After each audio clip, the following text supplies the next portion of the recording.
3, 2, 1. Muy buenas a todos, soy Pedro Vivar y esto es Emotion Me. Nunca en toda la historia el ser humano ha tenido a su disposición tanta información, tanto poder y tantas herramientas para alcanzar el éxito, para alcanzar todo aquello que se proponga. Y sin embargo, nos estamos dando cuenta de que hay personas que se han dado cuenta de esto y están alcanzando estas metas, están cambiando el mundo, y otras que aún siguen señalando a los demás, siguen señalando las circunstancias. ¿Qué es muchas veces lo que separa a unos y otros si no es esa información, si no es ese conocimiento? La mayoría de las veces es la acción, es tomar acción, es estar lo suficientemente motivado. Nosotros somos nuestro peor enemigo. Perdemos un tiempo precioso soñando en el futuro, en lugar de ocuparnos del presente.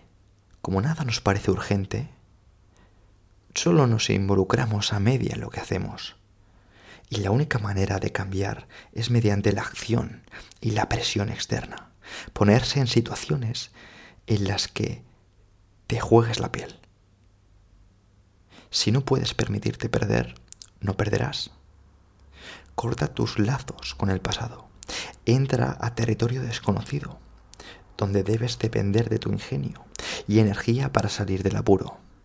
Ponte en el campo de batalla, con la espada contra la pared, y donde tengas que pelear como un demonio para salir vivo.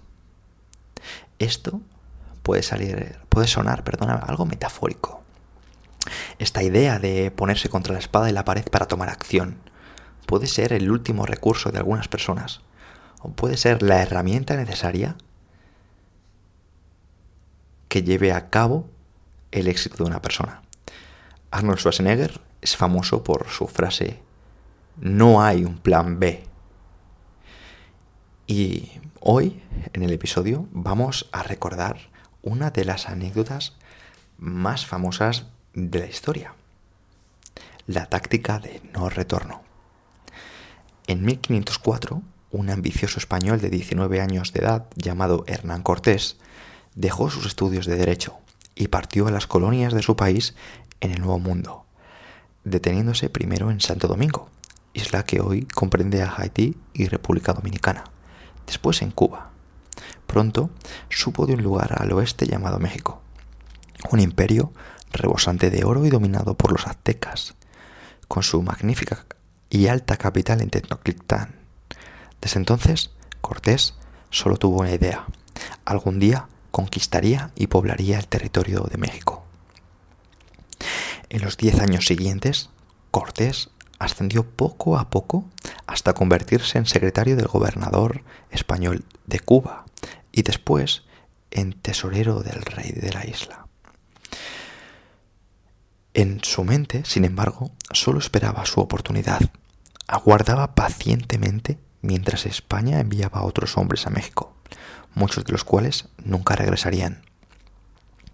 Por fin, en 1518, el gobernador de Cuba, Diego Velázquez, lo puso al mando de una expedición para indagar lo ocurrido con esos anteriores exploradores, buscar oro y sentar las bases para la conquista del país. Pero Velázquez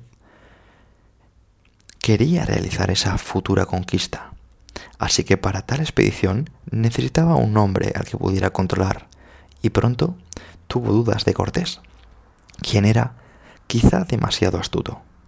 Cortés se enteró de que el gobernador reconsideraba enviarlo a México. Tras decidir no dar tiempo a Velázquez de alimentar su desconfianza, una noche se escurrió de Cuba con 11 naves. Después se explicaría con el gobernador. La expedición desembarcó en la costa este de México, en marzo de 1519. En los meses siguientes, Cortés puso en operación sus planes.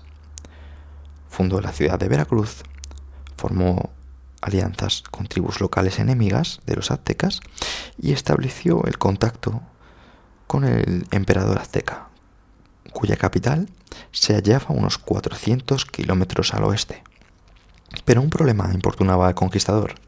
Entre los 500 soldados que habían zarpado con él, había un puñado incrustado por Velázquez para espiar y causarles problemas si abusaba de su autoridad.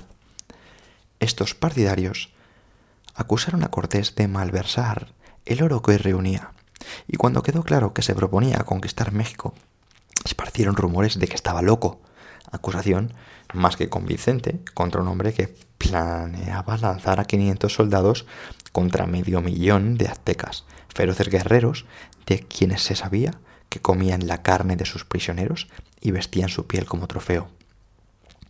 Un hombre razonable tomaría el oro que ya tenían, volvería a Cuba y regresaría después con un ejército. ¿Para qué permanecer entonces en ese aborrecible país con sus enfermedades e incomodidades materiales cuando se les superaba tanto en número? ¿Por qué no marchar a Cuba y volver a casa donde los esperaban sus fincas y esposas y una buena vida? Cortés hizo lo que pudo con esos revoltosos, sobornando a algunos y vigilando muy de cerca a otros.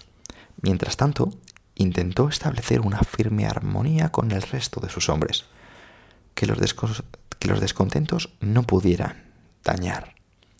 Todo parecía bien, hasta la noche del 30 de julio, cuando lo despertó un marinero español que, suplicando clemencia, confesó haberse sumado a una conjura para robar una nave y retornar esa misma noche a Cuba, donde los conspiradores informarían a Velázquez de la meta de Cortés de conquistar México.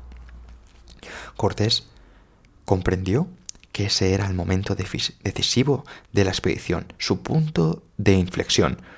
Podía sofocar fácilmente la conspiración, pero habría otras. Sus hombres eran rudos y su mente estaba en el oro. Cuba, sus familias, todo menos combatir a los aztecas. No podría conquistar un imperio con hombres tan divididos y poco confiables.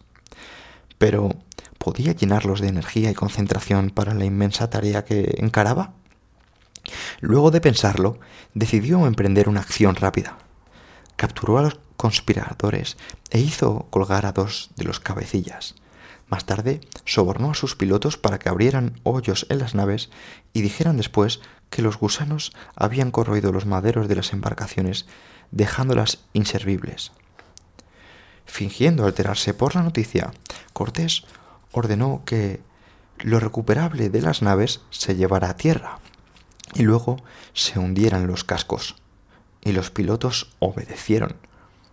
Pero no se habían abierto hoyos suficientes y solo 5 naves se sumergieron. El embuste de los gusanos era creíble, y los soldados aceptaron con ecuanimidad la noticia de las 5 naves.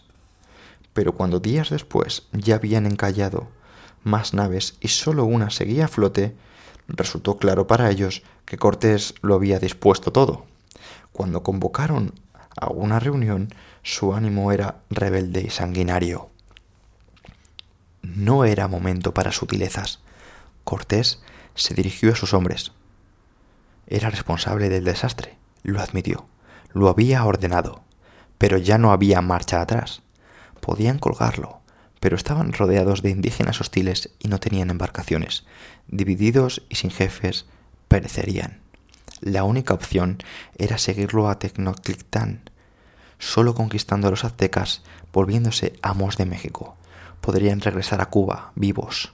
Para llegar a Tenochtitlán tendrían que pelear con todas sus fuerzas, tendrían que estar unidos. Cualquier disensión llevaría a la derrota y a una terrible muerte. La situación era desesperada, pero si a su vez combatían con desesperación, Cortés les aseguró que los conduciría a la victoria. Como su ejército era tan reducido, la gloria y la riqueza serían mucho mayores. Los cobardes que no estuvieran a la altura del desafío podían partir a casa en la única nave restante. Nadie aceptó el ofrecimiento y la última nave fue hundida.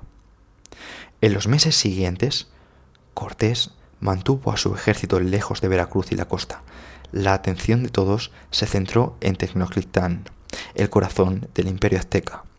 El descontento, el interés propio y la codicia desaparecieron. Comprendiendo el riesgo de su situación, los conquistadores lucharon despiadadamente. 2 años después de la destrucción de las naves españolas y con la ayuda de sus aliados indígenas, el ejército de Cortés sitió Tenochtitlán y conquistó el imperio azteca. Seguramente conozcas esta historia por la fama que le dio previamente a Alejandro Magno cuando quemó las naves en la antigüedad. No obstante, esta historia es la que muchas personas intentan metafóricamente desarrollar en sus vidas cuando pretenden enfrentarse a situaciones en las que están paradas, situaciones en las que necesitan dar un cambio radical a su vida. No puedo dar mi opinión general si no te cuento la historia del rey Pirro, una persona que marcó la historia en su lucha contra los romanos. Me encantaría contártela en el próximo episodio, si de así es tu interés, y de eso te tienes que encargar tú haciéndome llegar con tus comentarios. Y lo que sí que te puedo decir es que este programa trata de gestión emocional, trata de pensar las cosas y de canalizar esas emociones para que te lleven a buen puerto. Recuerda que está bien ir a por todas, tener el foco en un solo objetivo.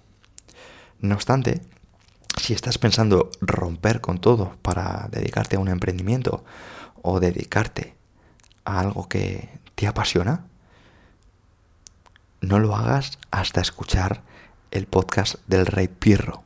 Creo que te puede dar una perspectiva más amplia para entender todo este contexto. Y otra cosa que me encantaría añadir es que ya ha salido Ecos Estoicos. Está disponible en la web de Diario Estoico y en la biografía de mi Instagram, @pedrovivar_. No te lo pierdas porque es una recopilación de la sabiduría estoica desde los preestoicos, empezando por Heráclito, Sócrates, Antístenes, Grabes de Tebas, hasta Zenón de Citio, Cleantes, Crisipo, Catón, Cicerón, Séneca, Epícteto, Marco Aurelio, Musonio Rufo, y pasando al neoestoicismo hasta nuestros tiempos con referentes como puede ser Joan Gallardo o Marcos Vázquez. Si quieres profundizar en tu crecimiento personal y complementarlo con más de 10 horas de contenido con estas personas, no te lo pierdas porque es una oportunidad única. Hasta aquí el episodio de hoy. Muchas gracias por escucharme hasta aquí. Y de verdad que me encantaría saber si quieres escuchar la historia del Rey Pirro. No te va a decepcionar, es una pasada.